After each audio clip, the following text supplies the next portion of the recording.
So for these 12 days in the workshop, we'll be doing 21 chapters. Each chapter is not acting.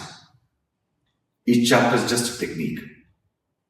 So when you put all the techniques together, all the 21 chapters together, at the end of the workshop, that entire system, that entire methodology is called acting. Breath becomes a very important element in performance. There's a breath to everything that you do, to a scene, to a speech, to a character. And there are multiple breath patterns inside a scene. There are multiple breath patterns inside a script. There is a breath. There is an overall current in the body, the experience of what you're just doing.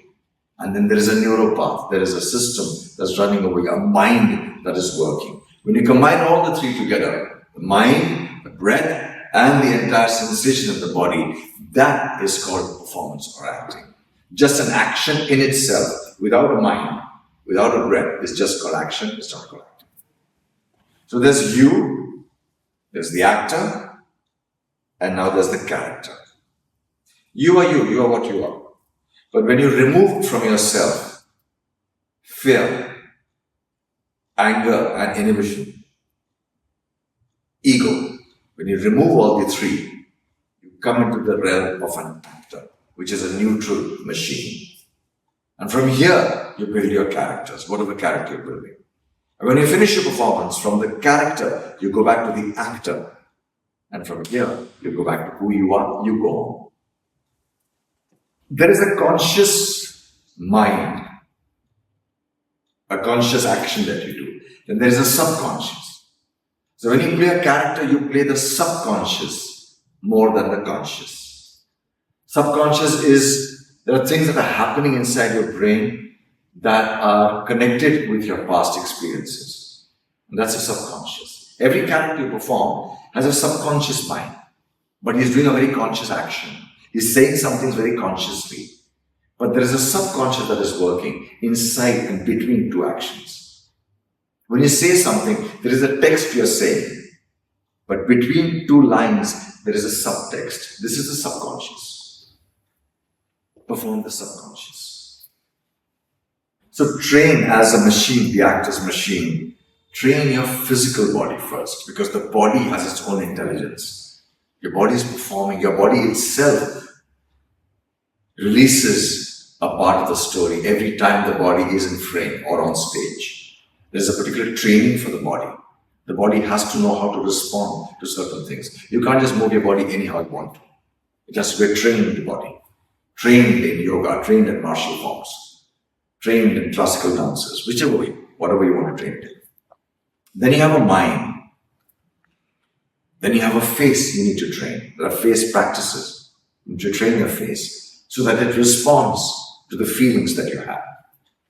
And then there's a breath training, a complete system of breath training. Why do you need breath? Because whatever your mind is going through, that will reflect in your breathing. Whatever the mind is going through. Every sensation, every memory, every experience affects the breath. When it affects the breath, it starts affecting your face.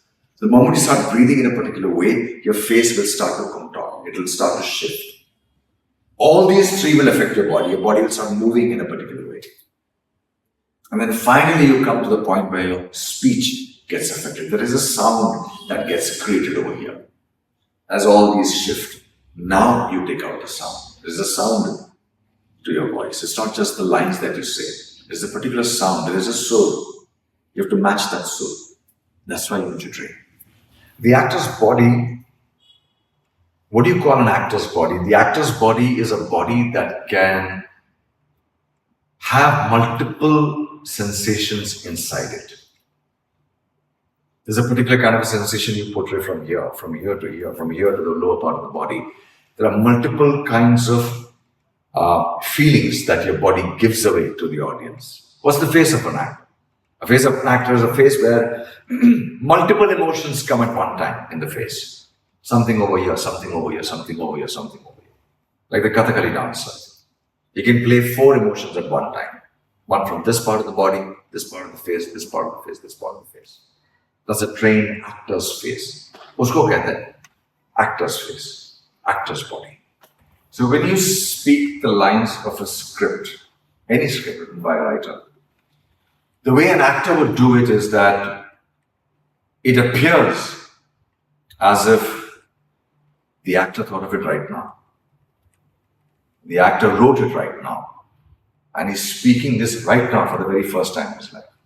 It should not appear as if it's written by somebody and the actor has memorized it and saying it.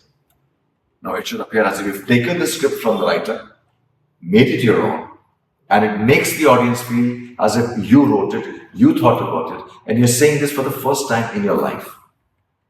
Now, that sense of realism and honesty can only come with practice and training. You can't get it like that.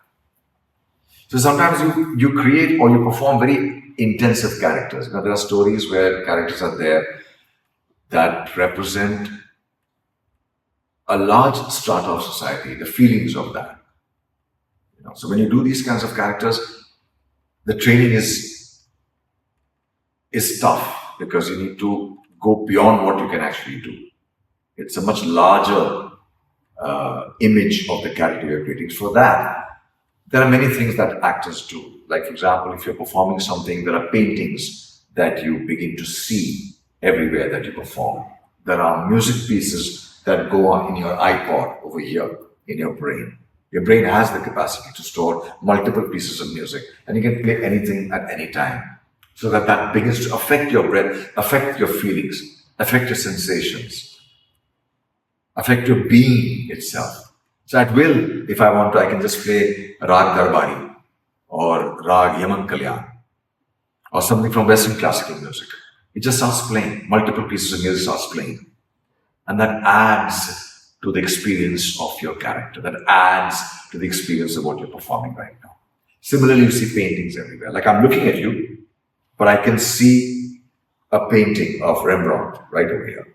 I can see a painting of Raja Ravi Verma right over here. But I'm looking at you as a co-actor. Those paintings, I draw from those paintings.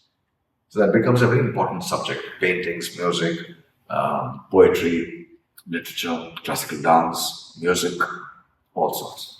So sometimes a lot of your life experiences come into your use when you're performing something. Lots of your life experiences. At times you don't have that kind of life experience, which you've done it yourself, which has affected you, which you have actually done it, which you've spoken, which you have experienced. You may not have so many. So what do you do over here? Sometimes you take perception memories, what you perceive, what you've seen, but you don't imitate them. No, that's mimicry. You don't do that. You take these perception memories and you allow these memories, these videos, these memories that you've seen in some part of your life to affect your breath, to affect your face. You allow them to affect your body and they will affect your voice. And that's a technique in itself, which we do in the workshop. So there's a technique to make this happen. How do you take a past experience, which is a perception of yours, not an action, and how do you allow that experience to affect your entire system, to affect your breath, your body, your face, your breath, everything put together. And then there is a sound to that. Then there is a soul when you now speak those lines. So there are many words when you read a script. And there are certain words in the script that have locked meanings. There are deeper meanings than what is just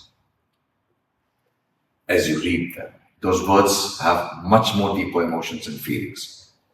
And these are locked inside those words. As an actor, you need to be able to unlock those words.